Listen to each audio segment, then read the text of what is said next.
ബോധവൽക്കരണം സംഘടിപ്പിച്ചു. മുതുതല കോഴിക്കോട്രി മീം സിറ്റി അൽ ഹുസൈനയ്യ മദ്രസ കേന്ദ്രീകരിച്ച് നടപ്പാക്കുന്ന ലഹരി വിരുദ്ധ ക്യാമ്പയിന്റെ ഭാഗമായാണ് ലഹരി ബോധവൽക്കരണ പരിപാടി സംഘടിപ്പിച്ചത്.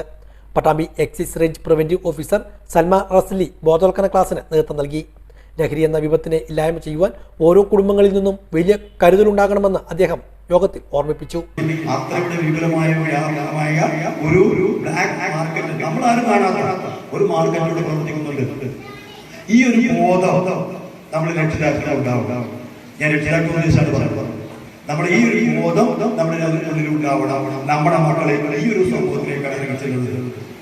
സുലഭമായി കൊണ്ടുവന്ന ലഹരി വസ്തുക്കൾ ഇവിടെ അവന് കച്ചവടക്കാരന് കണ്ടുന്ന പൈസയാണ്. ഈ പൈസ നമ്മുടെ മക്കളുടെ കയ്യിലെത്തുന്നുണ്ടോ?